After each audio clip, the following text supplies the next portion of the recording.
Waalaikumsalam warahmatullahi wabarakatuh. Good afternoon, everyone. Good afternoon. Okay, we are from group 3.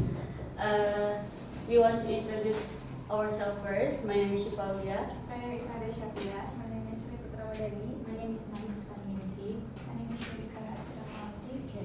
And now we want to present our presentations about social emotional development. Okay, before we begin, we have heard before from the group 2 that is similar with this theory, which is ecology Bronfenbrenner. What is the similarity? That Ilham has been explained that ada beberapa faktor kayak faktor dari lingkungan, minat bakat, lalu pembentukan ya. Jadi itu apa? Yeah, and etc. And here, this theory is very specific, which is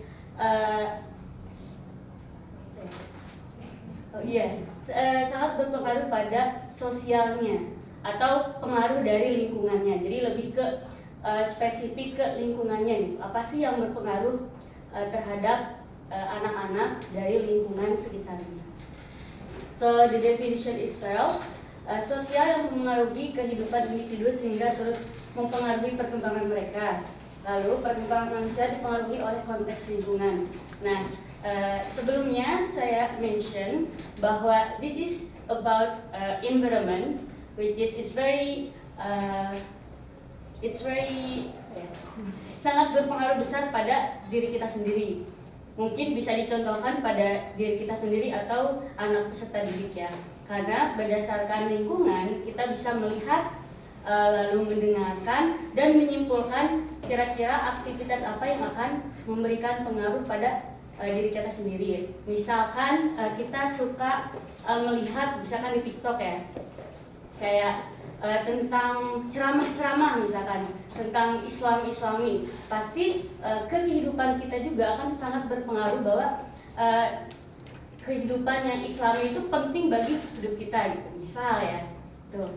Misal mungkin untuk anak peserta didik melihat gurunya yang mempunyai sikap sabar atau bisa pengertian kepada teman-temannya, mungkin itu salah satu contoh dari eksternal mereka atau environment-nya. Oke, jadi ada beberapa sistem konteks sosial, yaitu berdasarkan teori tadi ada 5. Yang pertama yaitu microsystem, yang kedua the second is mesosystem, the third ecosystem, the fourth macrosystem, and the last chronosystem.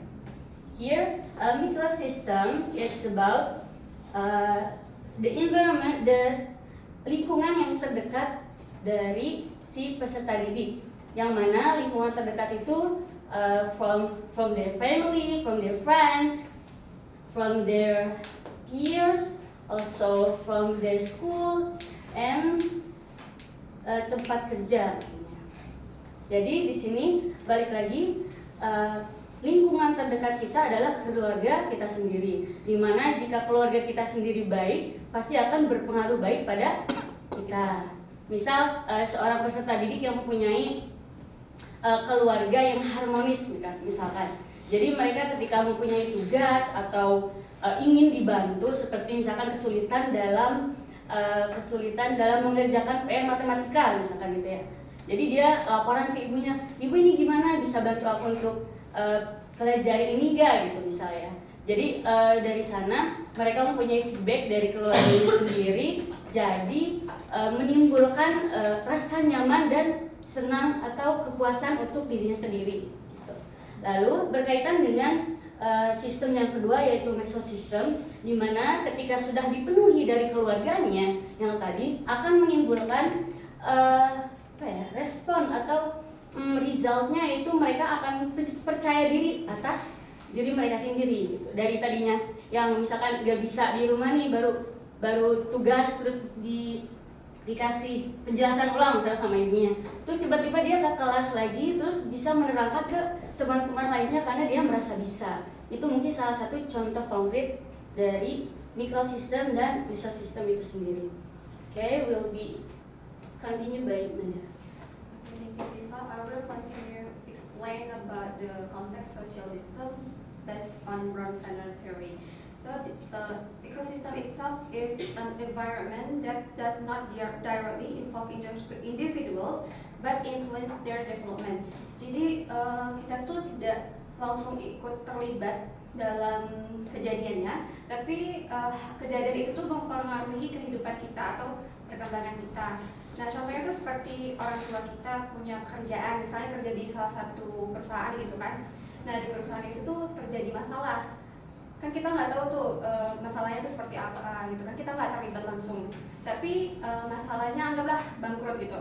Tapi itu berpengaruh di kehidupan kita, misalnya karena bangkrut yang mungkin berpengaruh dalam finansialnya, ekonominya gitu kan. Jadi di ekosistem sendiri itu kita tidak langsung hadapi, tapi tetap kita tuh terpengaruh dampaknya gitu. And then the next is macrosystem. Macrosystem itself refers to the culture, values, laws, and social policies present in the broader society. Jadi menurut Bronfenner, sistem konteks sosial di makrosistem ini tuh society memiliki pandangan gitu. Jadi kayak di salah satu daerah atau lingkungan punya stereotype. Misalnya kayak oh kalau anak cowok tuh bagusnya ngambil bidang di sains atau teknik gitu kan. Sedangkan cewek ngambilnya di keguruan atau sastra gitu kan. Jadi makrosistem itu di satu lingkungan punya pandangan yang apa sih berpengaruh gitu untuk perkembangan kita. Jadi dari lingkungan tersebut mempengaruhi kita cara berpikir gitu. And then next is kernel system.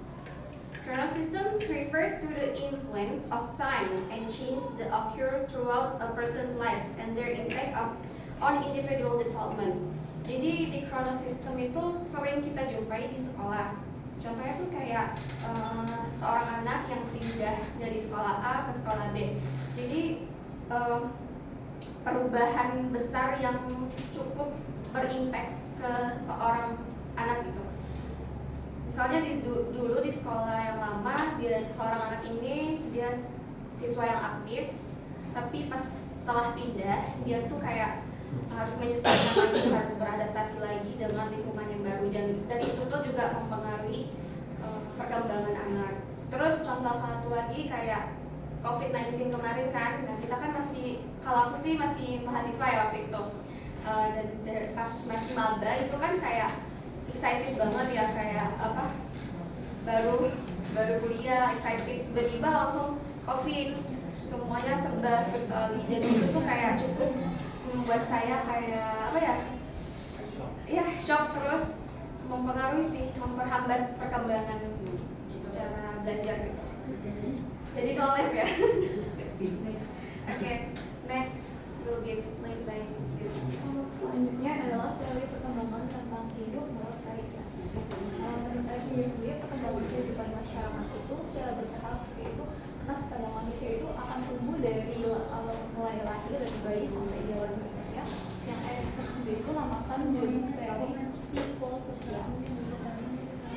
This theory is really important to study, especially for parents and also teacher, untuk mengoptimalkan skill untuk memahami dan mengerti cara mendidik anak untuk menuju tahap kedewasaan yang optimal atau optimal maturity and brilliant. Erikson sendiri itu menyebutkan bahwa every stage of this itu memiliki konflik yang mempunyai psikososial dan psikologis yang sangat berdampak bagi kelangsungan perkembangan setiap individu.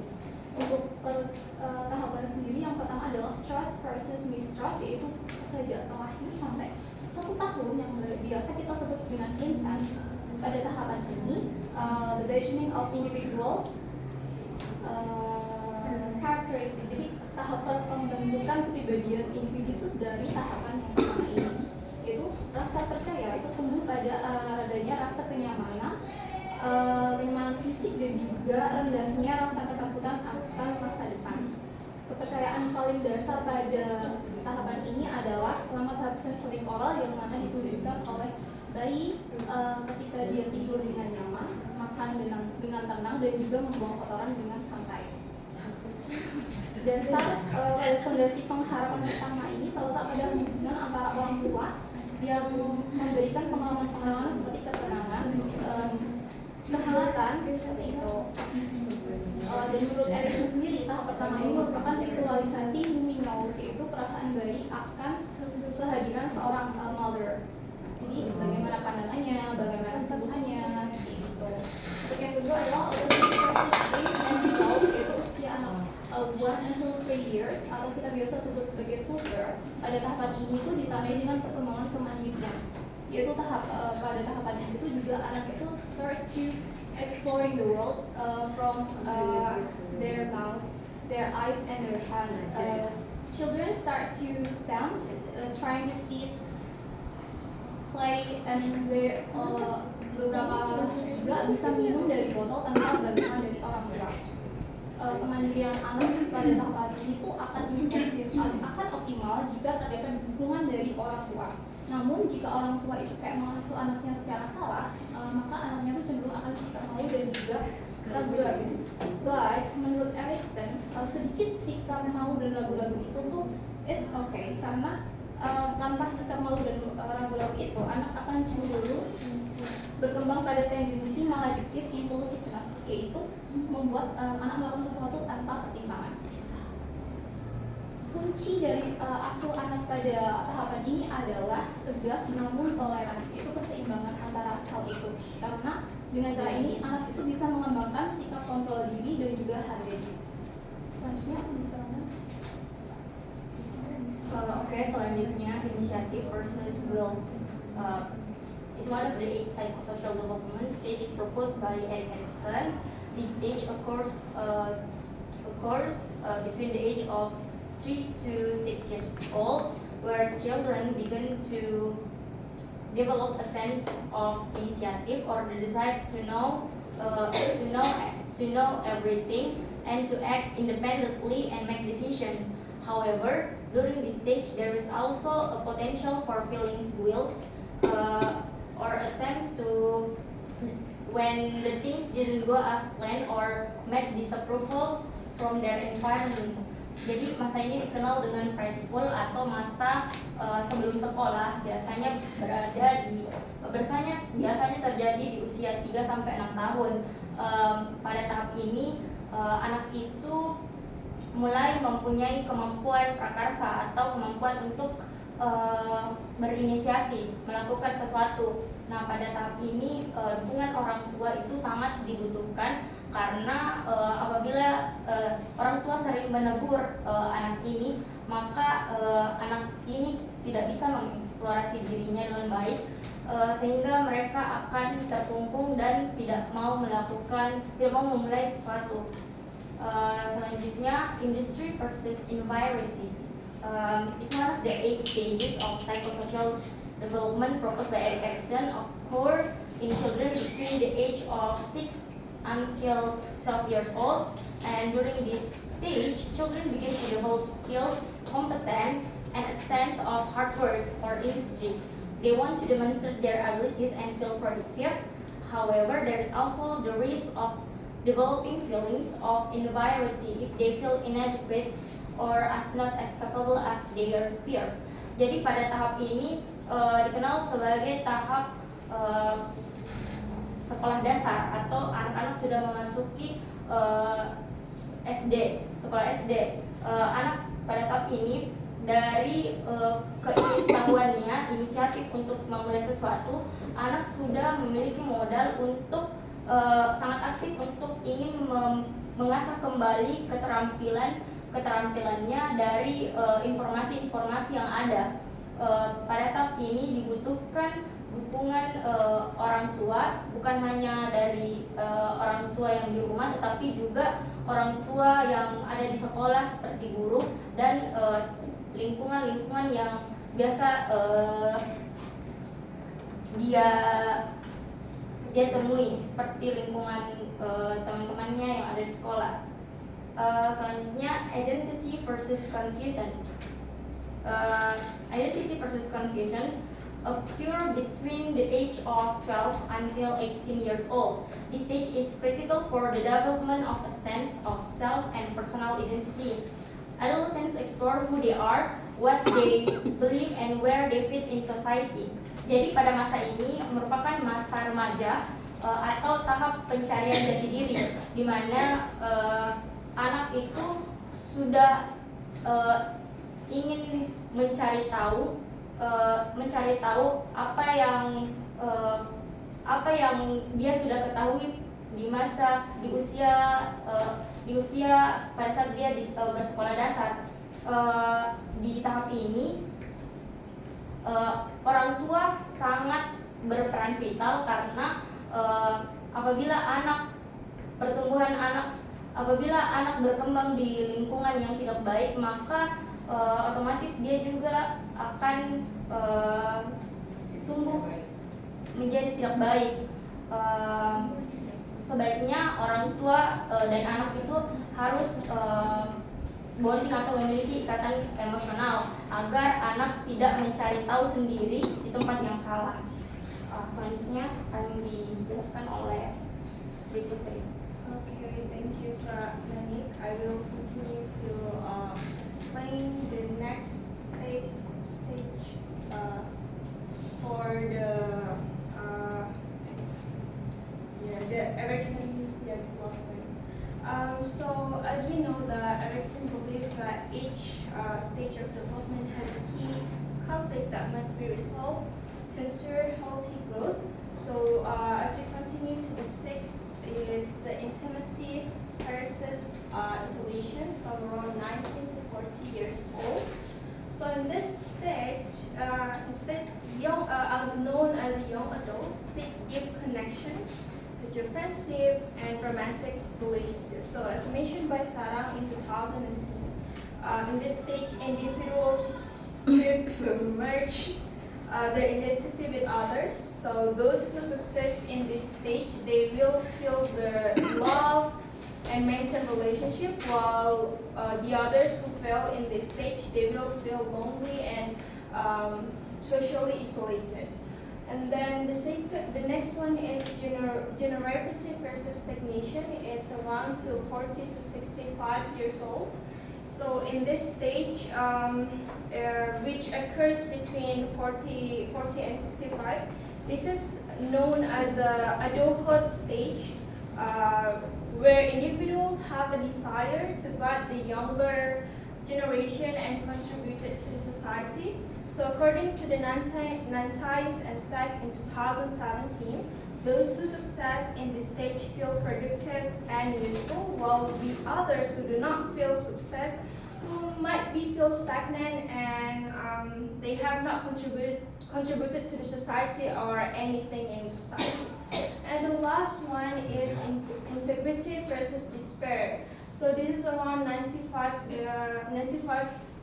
and upper. So as we know, in this, the last stage, as known as the older adults, reflects on their lives. So if they are satisfied with their lives, they feel achievements, they feel a sense of integrity atau integritas ya. If not, and if they do not feel the integrity, they may feel experience the despair and regret. So the final stage we will discuss occurs. This is when the stage that they feel lost, like their spouse is died, the loss of the friendship and everything. So they experience these feelings. So this process will lead them to become a wisdom. Yeah. So after that, I think that's all from the Erikson's.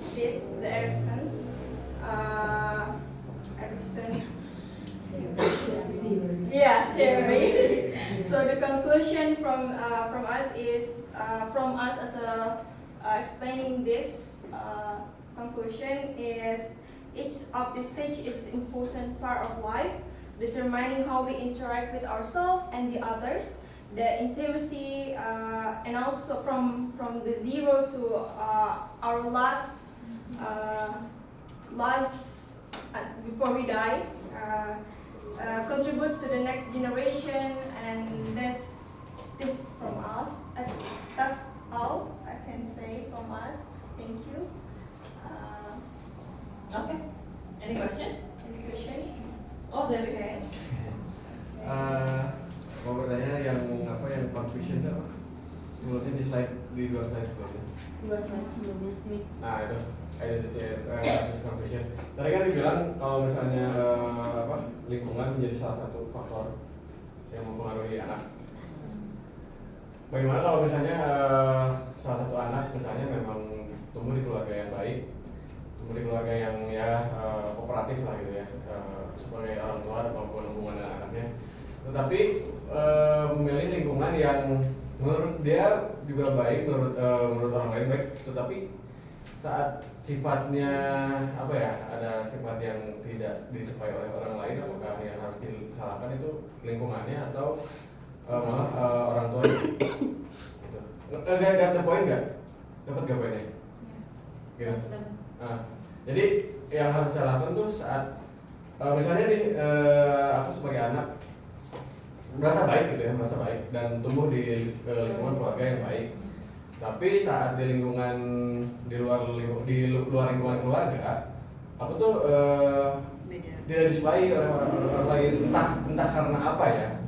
Yang menurut aku itu lingkungannya baik gitu, nggak buruk gitu, nggak ngasih impact buruk aku. Itu yang harus disalahkan siapa? Lingkungannya atau cara asuh orang tua? Emang saya diuji sih. Tapi ini memang tanpa alasan.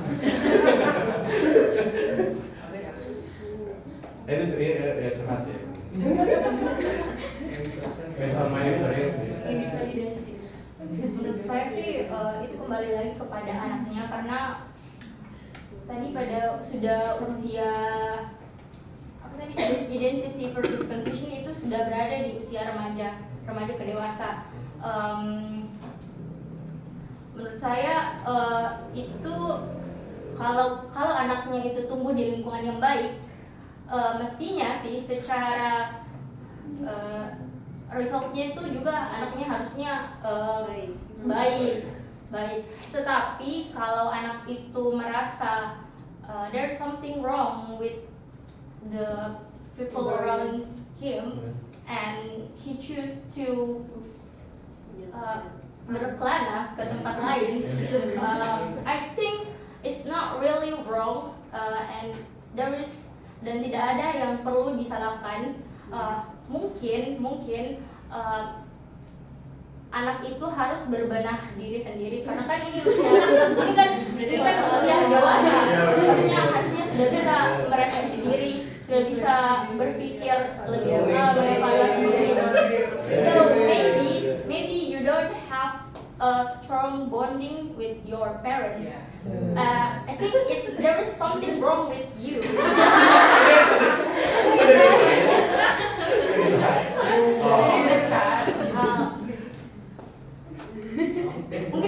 Mungkin perasaannya itu karena kan katanya lingkungan keluarganya itu baik. Harusnya sih di mana tempat berkembang anak itu menentukan hasilnya. Apabila tadi apa? Jadi disurai temannya itu kenapa? Ya, without reason, maksudnya kayak. Is it because the person was considered terlalu cupu gitu ya, anak mami gitu ya, atau bagaimana? Ya mungkin karena berbeda dari yang lain aja, mungkin karena penilaian yang berbeda itu ada lingkungannya gitu. Tapi merasa diri oke lah, point of view-nya aku lah gitu ya. biar mudah ya. Point of view-nya aku gitu. Misalnya aku merasa bahwa apa yang aku lakukan itu baik gitu. Tapi ketika ada orang yang ya kontra dengan hal itu, apakah aku harus menyalahkan lingkunganku atau cara asuh keluarga atau bahkan diri aku sendiri? Tidak ada yang harus disalahkan.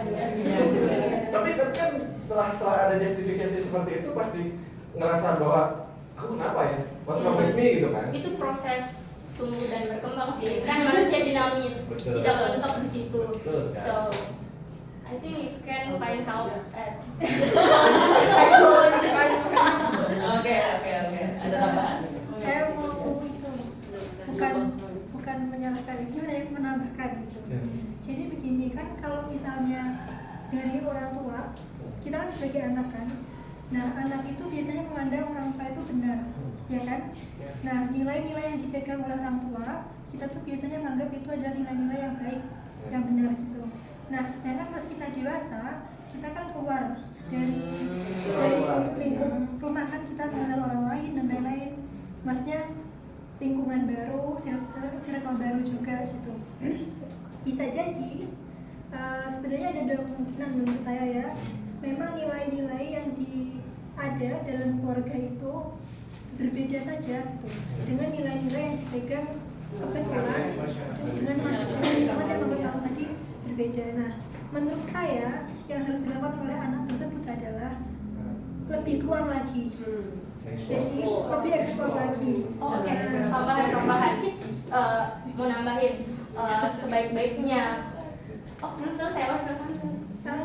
Jadi kalau dengan eksplor lagi kan dapat insight baru lagi kan. Dengan mendapatkan insight yang baik tadi, kamu bisa memutuskan untuk memegang nilai yang mana. Gitu. Ya. Jadi nggak harus selalu nilai yang orang tua kamu tanamkan kamu pegang, atau nilai yang orang bilang kamu salah tadi kamu pegang. Bisa jadi kamu dapat nilai lain yang bisa kamu jadikan pegangan tadi gitu. Dan itu bukan berarti salah ya, karena masing-masing orang punya nilai, punya boundaries, punya value yang dia pegang gitu.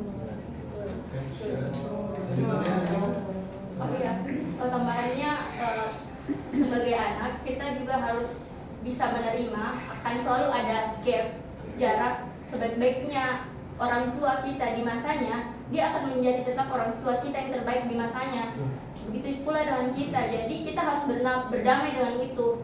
Akan selalu ada ketidaksesuaian pemahaman antara kita dengan orang tua, and we cannot always have to argue with them. Kita tidak harus selalu, misalnya kita tidak memiliki opini yang sama dengan mereka, kita tidak selalu harus bertengkar dengan mereka. Ya opini dia, opini kita, opini kita. Kita harus we just should respect each other without